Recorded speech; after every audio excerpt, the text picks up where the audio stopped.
Boa noite, amigos e amigas. Dando continuidade ao nosso trabalho, nós vamos tratar hoje de um tema delicado, né, que é a questão da mente, mas especificamente a questão do ego e da relação do ego com a escravidão. E aqui, quando falamos o termo escravidão, nós não estamos referindo a subjugação de um indivíduo pelo outro, de uma comunidade pela outra, de um país pelo outro. Porque esse tipo de subjugação, ambos são subjugados pelo ego. Então, melhor definir aqui primeiro o que é o ego, né? E eu quero dizer isso porque nos tempos, né, do Egito, nos tempos da Grécia,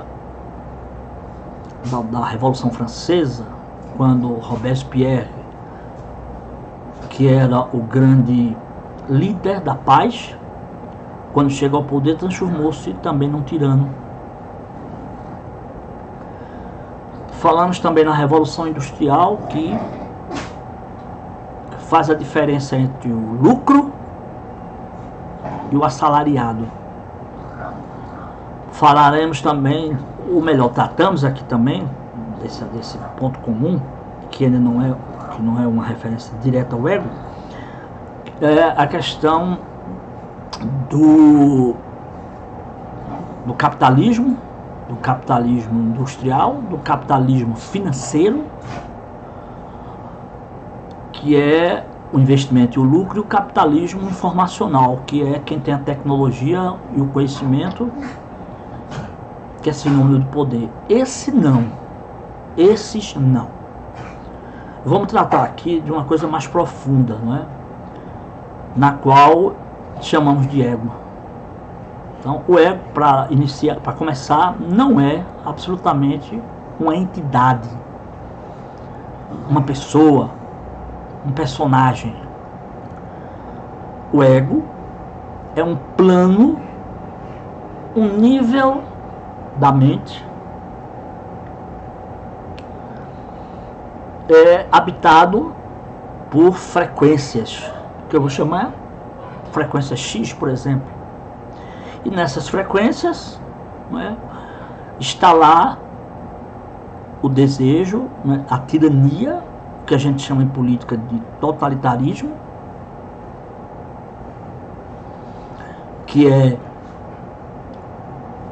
exercer o poder sobre o outro, o comando sobre o outro, ou se submeter ao poder sobre o outro, mas nenhum dos dois está sendo subjugado ao outro, mas sim ao ego. Então, o ego não é um indivíduo, o ego é algo coletivo e é algo que é próprio da espécie humana. O ego é a transição entre o modelo automático, o nosso equipamento automático que nós nascemos, numa transição para uma consciência desperta, que vamos falar em outro momento.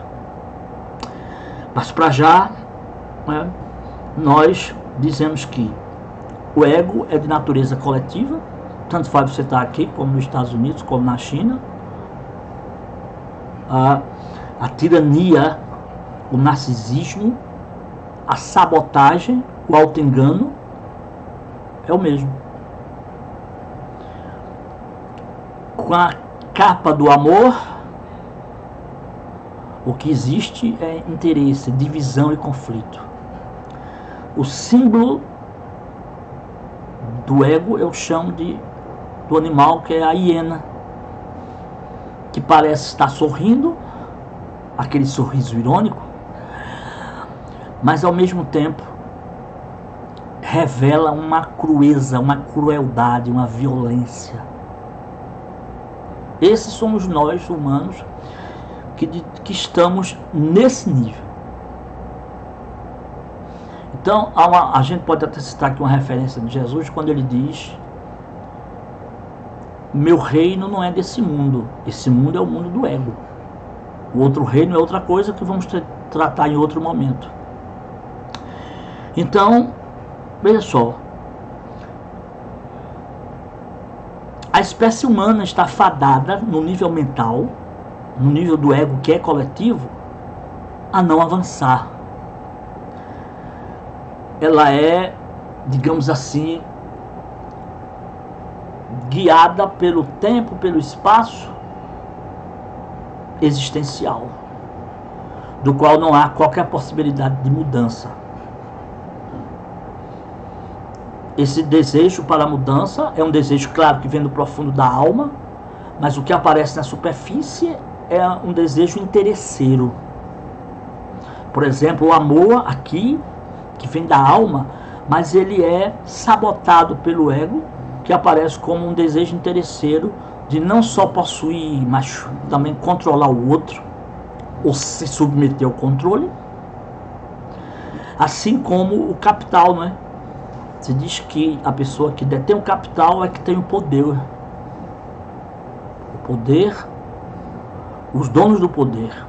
Mas na verdade os donos do poder estão subjugados também ao desejo do capital, que é algo inventado. E tanto numa ponta como na outra, né, a ponta dos miseráveis na ponta de quem detém o poder, o ego é movido pela ignorância. Porque o ego não se dá conta de algo importantíssimo para si próprio, que é o fim da existência. Vai haver em algum momento em que a música de Chico Buarque, o tempo passou na janela e só Carolina não viu, vai fazer sentido. Então, o ser humano ele vai se perceber num momento singular, e esse momento singular é o momento da personalidade, é o ego transformado na personalidade como algo aparentemente individual, mas como é próprio da frequência do ego, ele vai perceber que ele apenas passou, seja lá usufruindo da sua fortuna,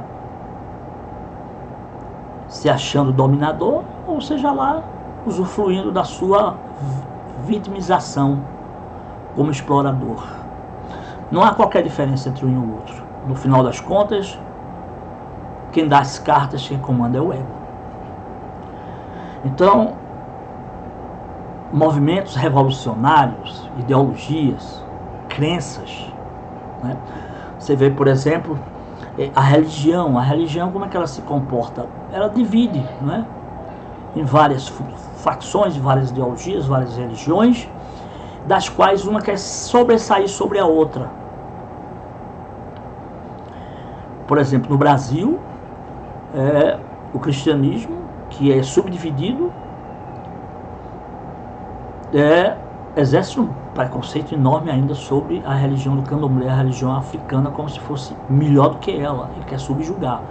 Mas veja só, do outro lado também, as pessoas que estão no candomblé não estão fora desse jogo, porque esse jogo não pertence a estar num lugar ou em outro lugar.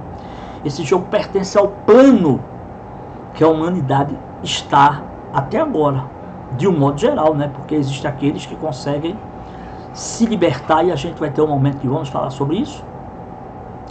Mas a verdade é que no plano do ego não há saída.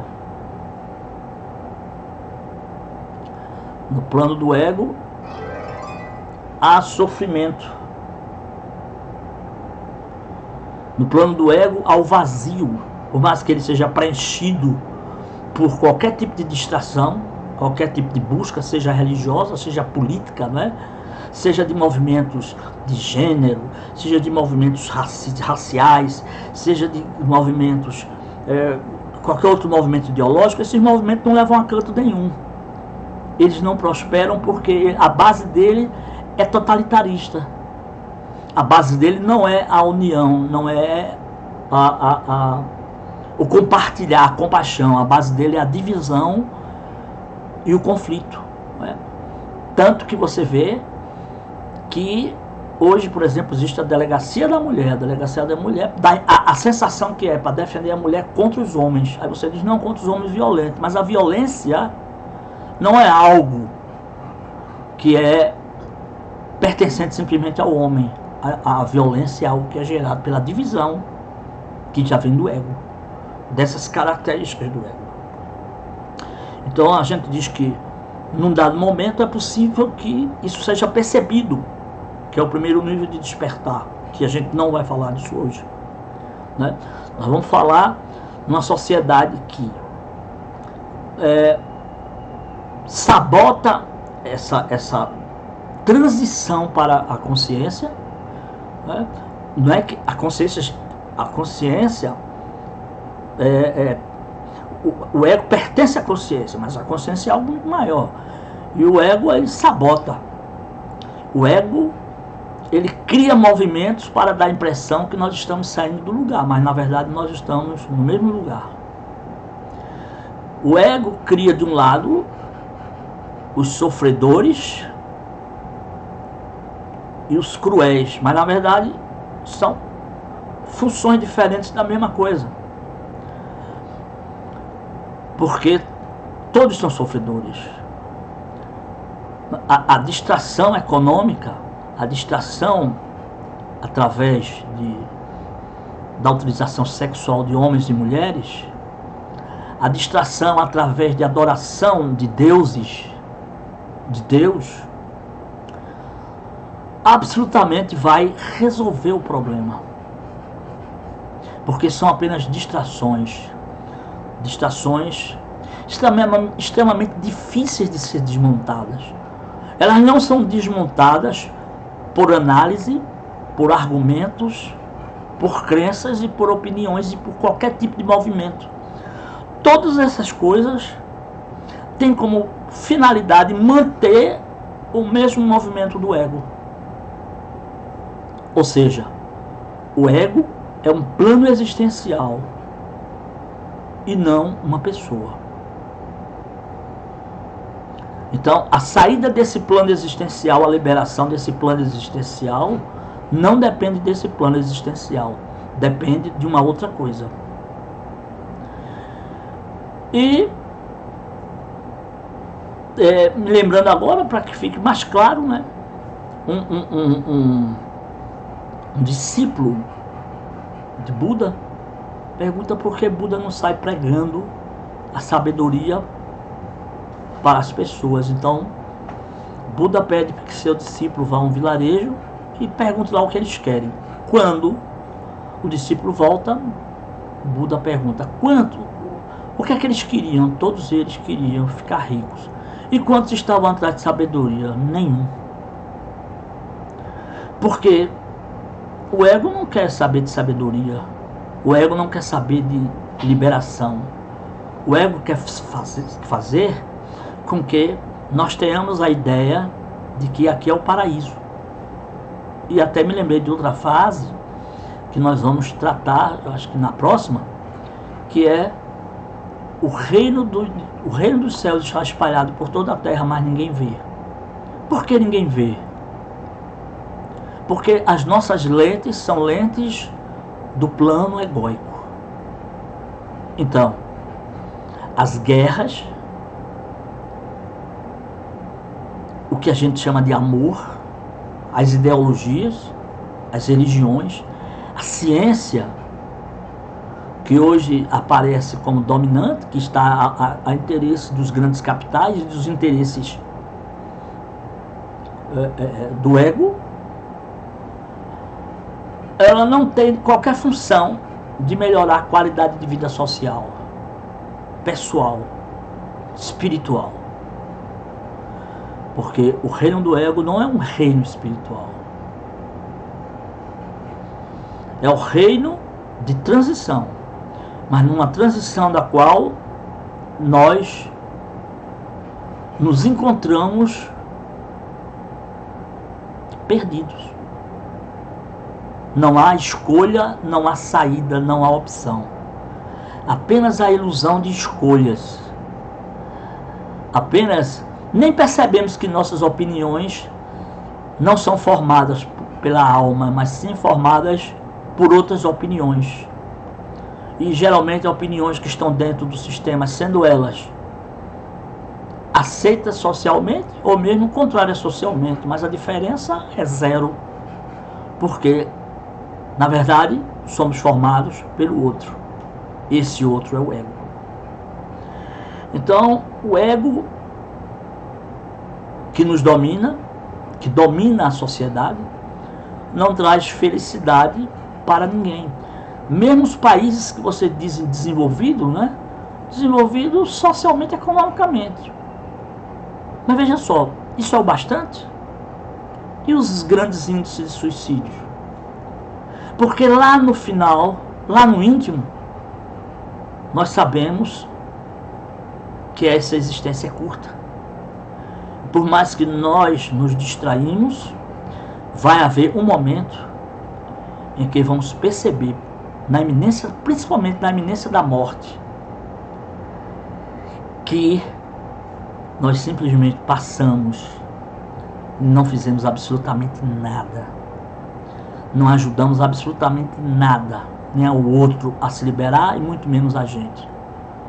Nós nascemos escravos e nesse nível nós morremos escravos. Só nos resta uma alternativa, da qual nós vamos conversar no nosso próximo vídeo, que é o despertar da consciência. É possível haver um despertar? E como? Dentro dos domínios do ego, do tempo e espaço da causalidade? Não. Como isso acontece? Como podemos cessar as guerras e as violências e essa fachada que simbolizamos aqui pela hiena de que está tudo bem, mas ao mesmo tempo uma fachada reveladora de uma crueldade, de uma violência e de um interesse em dominar e ser dominado, e de sabotar a própria transcendência. Portanto, meus amigos e minhas amigas, empate até embaixo do braço. Eu agradeço a participação de vocês e vamos seguir para uma próxima tratando sobre a consciência. Boa noite.